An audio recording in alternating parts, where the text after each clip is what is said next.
Olá! Seja muito bem-vindo a mais um vídeo aqui do canal. Que bom que você está aqui.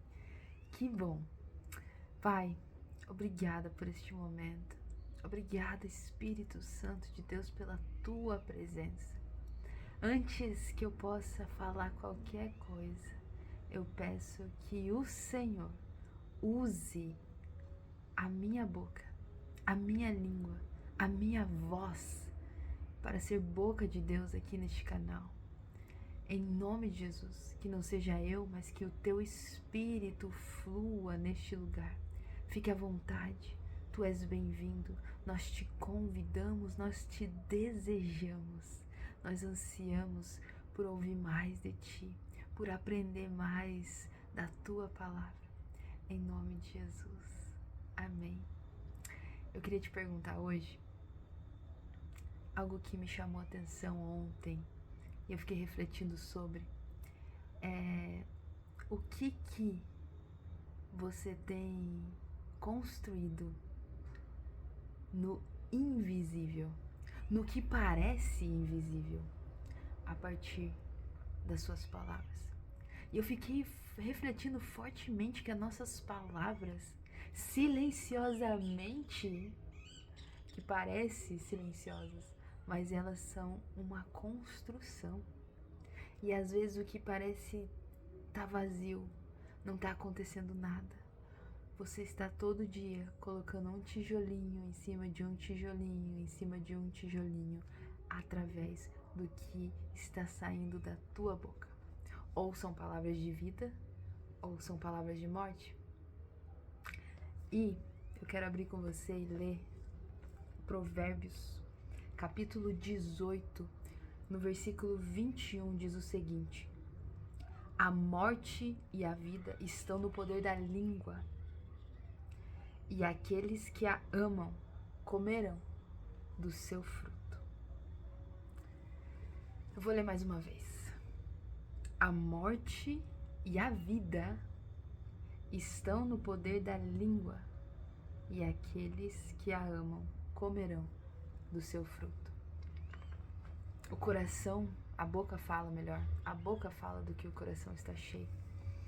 E refletindo sobre isso, eu fiquei pensando que muitas vezes a nossa realidade, o nosso campo, o que a gente vive é uma construção das nossas palavras, daquilo que a gente profere com a nossa boca. E eu fiquei pensando muito sobre o de repente de Deus, sabe? Tem pessoas que, com a fé, proferem, declaram. E o que a gente chama do nada de Deus, quando acontece. Nossa, mas do nada, a pessoa não tinha nada, e daí, do nada, né? De repente, parece que as coisas acontecem, fluem, se manifestam. Mas ninguém viu aquela construção silenciosa, tijolinho por tijolinho, dia após dia, oração após oração, entrega após entrega, renúncia após renúncia, palavras de vida sendo construídas naquele terreno que aparentemente estava vazio. E, refletindo sobre, eu escrevi um texto com a ajuda do GPT. Para quem não sabe, agora eu criei um blog e estou postando. Eu vou deixar os links aqui abaixo, todos os links de acesso para outros canais, outros projetos que eu aplico, que eu faço, que eu divulgo, enfim. Tem um podcast no Spotify, tenho marcas, tanto vendo joias, assim como estou começando uma marca de óculos, uma movimentação. Tem muitas coisas aqui embaixo, assim como todas as canções que eu componho, os álbuns, 2 álbuns já. Enfim, se você quiser acompanhar o conteúdo, estão todos os links aqui embaixo. E vou deixar também aqui o link do blog, onde eu estou escrevendo algumas coisas específicas, estou colocando alguns textos. Alguns têm os links também para os vídeos, alguns eu faço eu gravo o vídeo e daí torno aquele conteúdo em um texto. Mas esse foi o contrário, eu criei um texto baseado nesse pensamento e vou postar no blog. E daí também tem esse vídeo aqui que tem tudo a ver, né? Mas eu vou finalizar esse vídeo agora lendo esse texto para você, tá bom? O terreno vazio é o título desse texto. Todos os dias, antes do nascer do sol, 2 homens passavam pela mesma estrada. E todos os dias eles diminuíam o passo quando chegavam diante de um enorme terreno. Era um lugar especial, tão grande que parecia não ter fim, tão bonito que qualquer pessoa imaginaria uma grande construção ali. Os dois homens observavam aquele terreno há anos. O primeiro chamava-se Augusto. Era conhecido por sua força, inteligência e capacidade de trabalho. Acreditava que tudo na vida era conquistado pelo esforço. Quem merece, recebe, costumava dizer. O segundo chamava-se Elias. Era um homem simples, não tinha muitos recursos, nem títulos importantes, mas carregava algo diferente dentro de si, uma convicção silenciosa. Todas as manhãs, quando passava pelo terreno, Augusto dizia. Augusto era o esforçado. Ele dizia assim: um dia vou comprar este lugar. Vou trabalhar mais que todos. Vou provar que sou capaz. E seguia o seu caminho. Elias também parava diante do terreno, mas suas palavras eram diferentes. Ele sorria e dizia: se este terreno estiver nos planos de Deus para mim, já existe uma construção sendo preparada. O Senhor é a minha rocha, nele está meu futuro. Depois continuava a sua caminhada. Os anos passaram. Um dia, 2 dias, uma semana, um mês, 1 ano, 2 anos, 3 anos. E ninguém construiu nada naquele terreno. Continuava vazio. Pelo menos era o que parecia. Porque existe um tipo de construção que ninguém consegue enxergar. A construção feita pelas palavras. Augusto continuava depositando esforço e Elias continuava depositando fé. Augusto dizia: preciso conquistar. Elias dizia: preciso permanecer. Augusto falava sobre o que ainda não tinha.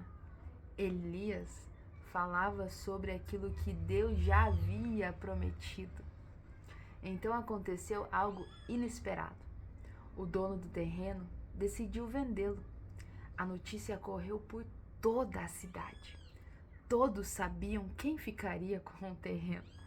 Augusto era rico, possuía empresas, tinha investidores, tinha influência, parecia a escolha óbvia. O próprio Augusto já se considerava um novo proprietário. Mas, poucos dias antes da negociação final, uma sequência de problemas atingiu seus negócios. Contratos foram cancelados, parcerias terminaram, investimentos desapareceram. Como uma tempestade repentina, tudo começou a desmoronar. E pela primeira vez, Augusto percebeu que havia construído sua segurança sobre algo que podia ser levado pelo vento. Enquanto isso, Elias recebeu uma visita inesperada. Um senhor idoso bateu à sua porta. Era um antigo amigo de seu pai. Após uma longa conversa, revelou algo surpreendente. Alguns anos antes, o pai de Elias havia ajudado sua família em um momento difícil, sem pedir nada em troca. Aquela bondade jamais foi esquecida. O homem, então, entregou a Elias uma proposta, uma sociedade, uma oportunidade legítima, uma porta que ninguém poderia ter planejado. Meses depois, para a surpresa de todos da cidade, Elias se tornou o novo proprietário do terreno. Estou recebendo uma ligação aqui, deixa eu cancelar. As pessoas não entendiam, perguntavam umas às outras como isso aconteceu. Ele não era o mais forte, não era o mais rico, não era o mais influente, mas um velho construtor que morava na região respondeu: vocês estão olhando apenas para os últimos meses. Eu observei os últimos 3 anos. Todos ficaram curiosos. Então ele explicou: todos os dias, os 2 homens construíram algo naquele terreno. Um construiu com esforço próprio, o outro construiu com palavras de fé. Um colocou sua confiança na areia das circunstâncias. O outro colocou sua confiança na rocha. Quando a tempestade chegou, apenas uma construção permaneceu de pé. Naquele dia, Elias caminhou sozinho pelo terreno. O vento soprava suavemente, o sol brilhava sobre a terra vazia. Ele se ajoelhou, pegou um punhado de terra nas mãos e sorriu, porque compreendeu algo que muitos nunca aprendem. O terreno nunca estava vazio. Durante 3 anos, uma construção invisível já estava acontecendo. Primeiro no coração, depois nas palavras e finalmente na realidade. Tem uma nova realidade chegando. Tem uma nova realidade chegando na sua vida. E o moral dessa história: as maiores construções da vida não começam com tijolos, começam com as nossas palavras. Quem constrói sobre a areia da força própria pode parecer firme por um tempo, mas será abalado quando a tempestade chegar. Quem constrói sobre a rocha que é Cristo edifica sua vida com palavras de fé, verdade e vida eterna. E quando os ventos sopram, a construção permanece, porque é aquilo que Deus constrói através da sua palavra, nenhuma tempestade consegue derrubar. Amém? Eu espero que essa reflexão, esse texto, tenha falado ao seu coração e tenha feito sentido. E é isso. Esse é o vídeo de hoje. E eu vejo você no próximo vídeo, se assim Deus nos permitir. Um beijo e um queijo, seus maravilhindos.